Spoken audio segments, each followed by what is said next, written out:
नमस्कार दोस्तों, आप देख रहे हैं बॉलीवुड टॉप 10, जिसमें हम आपको बॉलीवुड और एंटरटेनमेंट की दुनिया की उन खबरों से अपडेट कराते हैं जो इस वक्त ट्रेंड कर रही हैं। खबरों में आज बहुत कुछ इंटरेस्टिंग है, आप बने रहिए वीडियो के अंत तक हमारे साथ। फिलहाल शुरुआत करेंगे टॉप 10 बॉलीवुड हेडलाइंस के साथ। शाहरुख खान सब्यसाची के साथ मेट गाला में करेंगे डेब्यू। रेड कार्पेट पर शाहरुख को देखने के लिए फैंस हुए एक्साइटेड। 27 साल की उम्र में बेरोजगार होने पर आमिर खान की बेटी का छलका दर्द, बोली पेरेंट्स ने खूब खर्च किए पैसे। कश्मीर हमारा है। पहलगाम में हुए आतंकी हमले के बाद पाकिस्तान पर फूटा रितेश देशमुख का गुस्सा। पहलगाम हमले को प्रोपेगेंडा बताकर बुरा फंसी नेहा सिंह राठौर। लोक गायिका नेहा के खिलाफ दर्ज हुई शिकायत, हो सकती है गिरफ्तारी। आतंकी हमले के बाद पहलगाम पहुंचे अतुल कुलकर्णी, बोले कश्मीर हमारा है, हम तो आएंगे। मैं क्यों जाऊं पाकिस्तान। शोएब इब्राहिम ने ट्रोलर्स को दिया करारा जवाब, जताया देश से प्यार। हम डरे हुए नहीं हैं।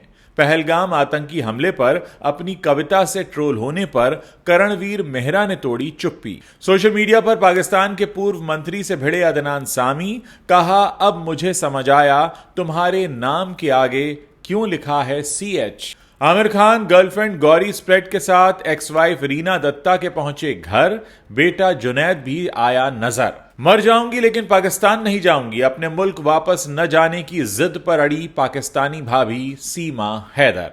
तो दोस्तों, ये थी टॉप 10 हेडलाइंस। अब इन्हीं खबरों को थोड़ा विस्तार से समझते हैं। मेट गाला 2025 का काउंटडाउन शुरू हो चुका है। बॉलीवुड के मेगास्टार शाहरुख खान इस साल रेड कार्पेट पर डेब्यू के लिए तैयार हैं। इंस्टाग्राम पेज डाइट साविया ने इस खबर की पुष्टि की है। यह पहली बार होगा जब कोई भारतीय मेल एक्टर रेड कार्पेट पर अपनी उपस्थिति दर्ज करवाएगा।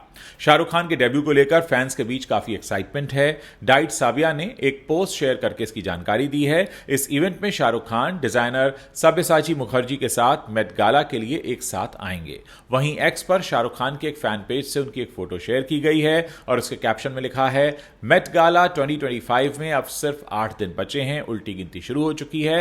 हालांकि ऑफिशियली शाहरुख खान की तरफ से कुछ भी कहा नहीं गया है।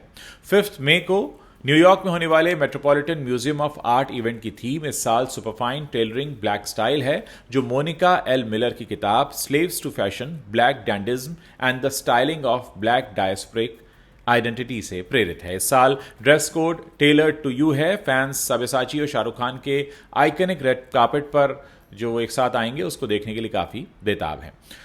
बॉलीवुड के मिस्टर परफेक्शनिस्ट आमिर खान की बेटी ईरा खान ने हाल ही में अपनी पर्सनल लाइफ को लेकर खुलकर बात की है। एक इंटरव्यू में ईरा ने खुलासा किया कि 27 साल की उम्र में बेरोजगार होने का उन्हें काफी दुख है। उन्होंने पिंक विला मैगजीन से बात करते हुए कहा, मैं 27 साल की हूं, मेरे पेरेंट्स ने मुझ पर बहुत सारा पैसा खर्च किया है, लेकिन मैं दुनिया में बेकार इंसान की तरह हूं, कुछ कर नहीं रही हूं। ईरा की ये बात सोशल मीडिया पर अब वायरल हो रही है और लोग उनकी ईमानदारी की तारीफ कर रहे हैं।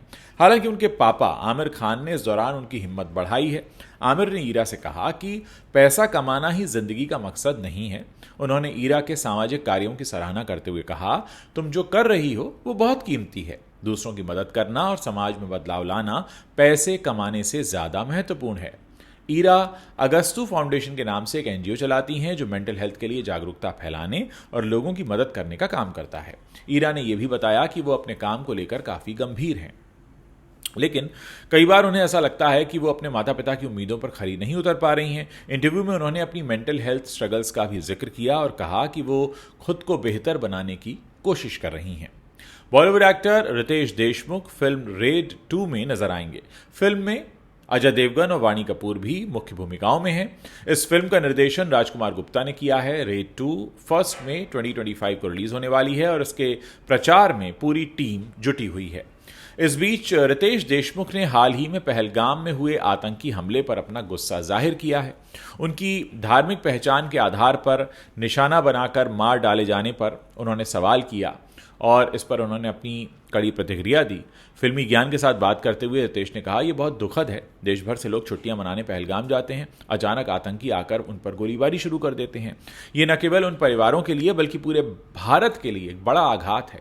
हर आतंकी हमला हमारे समाज को तोड़ने की कोशिश करता है।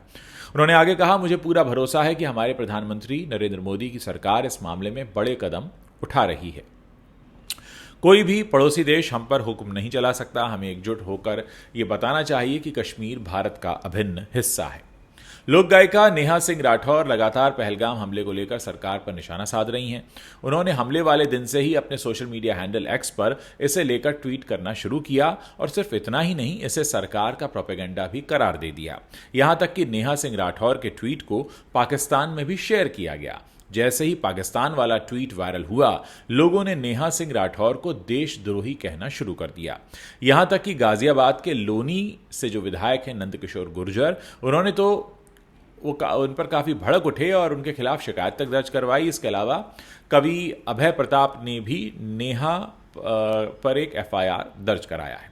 यूपी की राजधानी लखनऊ में नेहा सिंह राठौर के खिलाफ भारतीय न्याय संहिता की 11 धाराओं में केस रजिस्टर्ड हुआ है। इस मामले में नेहा सिंह गिरफ्तार हो सकती हैं। राष्ट्रीय सुरक्षा का मुद्दा है। विधायक नंदकिशोर गुर्जर ने अपने सोशल मीडिया पर एक ट्वीट किया जिसमें उन्होंने यूपी पुलिस को टैग करते हुए लिखा कि क्या आपकी साइबर टीम सो रही है या माहौल बिगड़ने का इंतजार कर रही है। नेहा द्वारा पहलगाम पर लगातार जारी किए जा रहे ट्वीट्स और वीडियोस भारत के खिलाफ सुनियोजित प्रोपेगेंडा और पाकिस्तान के लिए सहानुभूति तैयार करने का माध्यम है, जो सिर्फ आईएसआई के एजेंट्स और कट्टरपंथी देशों से फंडिंग लेने वाला व्यक्ति ही कर सकता है। इसके साथ ही उन्होंने ये भी लिखा कि ये देखकर लोगों में आक्रोश बढ़ रहा है जो विस्फोटक रूप ले सकता है। राजनीतिक विरोध तक तो ठीक था, लेकिन देश विरोध एक अक्षम्य अपराध है। दूसरा कोई देश होता तो अभी तक इसकी गिरफ्तारी और फांसी तक हो चुकी होती। तत्काल राष्ट्र विरोधी कानून के तहत इसको गिरफ्तार कीजिए। पहलगाम आतंकी हमले के बाद कश्मीर जाने से लोग डर रहे हैं, झिझक रहे हैं। पहलगाम में जिस तरह टूरिस्ट को आतंकियों ने निशाना बनाया, उसने पूरे देश को हिलाकर रख दिया है। मगर इस बीच अब बॉलीवुड के जाने माने एक्टर अतुल कुलकर्णी कश्मीर की फ्लाइट लेकर पहलगाम पहुंच गए हैं और वहां लोगों से अपील कर रहे हैं कि वो यहां जरूर आएं। अतुल ने इंस्टाग्राम पर पहलगाम से अपनी फोटो भी शेयर की है और उसके साथ कैप्शन में लोगों से खास अपील भी की है। अतुल कुलकर्णी ने लिखा कि हिंदुस्तान की ये जागीर है कि डर से हिम्मत भारी है। हिंदुस्तान की ये जागीर है कि नफरत प्यार से हारी है। चलिए जी कश्मीर चलें, सिंधु झेलम किनार चलें, मैं आया हूं आप भी आएं। अतुल कुलकर्णी एक मीडिया इंटरव्यू में कहते हैं कि ये अच्छा नहीं हुआ, लेकिन हम क्या कर सकते हैं। मैं सोच रहा था तो चलिए हम सिर्फ लिख देते हैं, सोशल मीडिया पर सिर्फ बोल देते हैं, लेकिन ये नाकाफी है। हमें वाकई कुछ करना होगा, यहाँ आना होगा। पहलगाम आतंकी हमले के बाद टीवी एक्टर शोएब इब्राहिम भी चर्चा में आ गए हैं, जब कुछ ट्रोलर्स ने उन पर निशाना साधा और उन्हें पाकिस्तान जाने की सलाह दे डाली। हाल ही में शोएब ने अपने यूट्यूब वीलॉग के जरिए ट्रोलर्स को मुंह तोड़ जवाब दिया। उन्होंने कहा कि जब भी दुनिया के किसी भी कोने में आतंकी हमला होता है तो सबसे ज्यादा सिर इंसानियत का और फिर मुसलमान का झुकता है। शोएब ने साफ शब्दों में कहा कि जो लोग धर्म पूछकर हत्या करते हैं वो इंसान ही नहीं हैं और वो उन्हें मुसलमान मानने से इंकार करते हैं। शोएब ने ट्रोलर्स के रवैये पर भी नाराजगी जताई। उन्होंने कहा कि कुछ लोगों की वजह से पूरी कम्युनिटी बदनाम हो जाती है। उन्हें पाकिस्तान जाने की सलाह दी जा रही है, जिस पर उन्होंने भावुक होकर कहा कि मैं क्यों जाऊं पाकिस्तान, मेरे पुरखों ने इस जमीन को चुना था, हम इस जमीन पर सजदा करते हैं और इसी पर दफन होंगे। उन्होंने ब्लॉग पोस्ट करने वाले को लेकर भी ट्रोलिंग का सामना किया जो उन्होंने कश्मीर के हमले के दौरान की थी। शोएब ने कहा कि जब बाकी व्लॉगर्स ब्लॉग डालते हैं तो किसी को फर्क नहीं पड़ता, लेकिन जब वो और उनकी पत्नी दीपिका कक्कड़ कुछ पोस्ट करते हैं तो तुरंत टारगेट बन जाते हैं। उन्होंने कहा कि हम क्या स्पेशल हैं, हर बार हमें ही क्यों निशाना बनाया जाता है। करणवीर मेहरा को पहलगाम आतंकी हमले पर अपनी कविता के लिए काफ़ी ट्रोल्स का सामना करना पड़ा, जिसमें 26 लोग मारे गए थे। जिसके बाद करणवीर मेहरा ने कविता को स्पष्ट करते हुए इसका अर्थ भी समझाया है।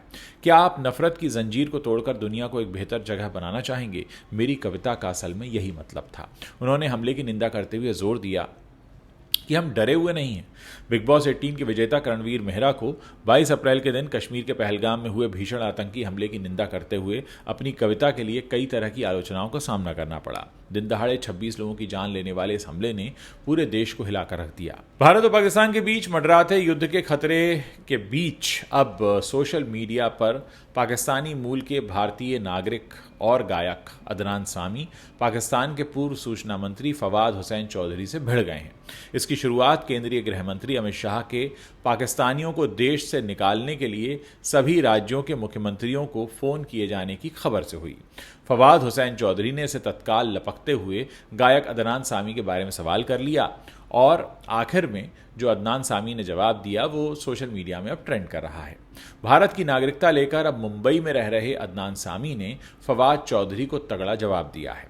अदनान ने जवाब दिया कि अब इस बेवकूफ़ को कौन समझाए। इस पर फवाद चौधरी और पर्सनल होते हुए कभी अच्छे खासे मोटे रहे अदनान के पतले दुबले होने पर तंज कसते हुए कहते हैं कि हमारे खुद के लाहौरी ऐसा लग रहे हैं कि गुब्बारे से हवा निकल गई हो, आप जल्द स्वस्थ हो जाइए। इस पर अदनान ने पलटवार करते हुए कहा कि इस बार भी तुम नहीं समझे, मूर्ख गधे, मेरी जड़ें लाहौर से नहीं पेशावर से हैं। ये सोचकर तुम सूचना मंत्री थे और सूचना के बारे में कोई सूचना नहीं, मेरी तो हवा ही निकल गई, तू तो अभी भी बैलून है। अब तुझे समझ आ रहा है कि तुम्हारे नाम के आगे CH क्यों लिखा है। अब ये लाइन जो है वायरल हो रही है। आमिर खान और उनकी गर्लफ्रेंड गौरी स्प्रैट अक्सर सुर्खियों में रहते हैं। आमिर ने पिछले महीने मीडिया के साथ pre birthday meet and greet session के दौरान अपने रिश्ते का ऐलान भी किया था। अब इंस्टाग्राम पर एक वीडियो वायरल हो रहा है जिसमें आमिर और गौरी आमिर की एक्स वाइफ रीना दत्ता के घर पर दिखाई दे रहे हैं। दोनों के साथ आमिर और रीना के बेटे जुनैद भी दिख रहे हैं। वीडियो को एक इंस्टाग्राम ID से शेयर किया गया है। आमिर खान और रीना दत्ता ने 1986 में शादी की थी और दोनों के अब 2 बच्चे भी हैं, जुनैद और आयरा खान। जी हाँ, अब रीना से अलग होने के बाद आमिर ने फिर 2005 में किरण राव से शादी की। दोनों का एक बेटा है जिसका नाम आज़ाद है। आमिर और किरण भी अब अलग हो चुके हैं, 2021 में अलग हो गए थे। हालांकि ये अब अपनी गर्लफ्रेंड को लेकर काफ़ी चर्चा में आमिर खान और अपनी एक्स वाइफ के घर जो ये गए हैं अपनी गर्लफ्रेंड के साथ, इसको लेकर काफ़ी चर्चा हो रही है और हर कोई ये सवाल पूछ रहा है कि भाई अपनी प्रेजेंट गर्लफ्रेंड को लेकर पहली एक्स वाइफ के घर जाने का मतलब क्या है। खैर, जम्मू कश्मीर के पहलगाम में हुए आतंकी हमले के बाद सरकार ने कड़ा रुख अपनाया है। वहीं भारत में मौजूद पाकिस्तानियों को भी सरकार ने वापस अपने देश जाने का आदेश दे दिया है।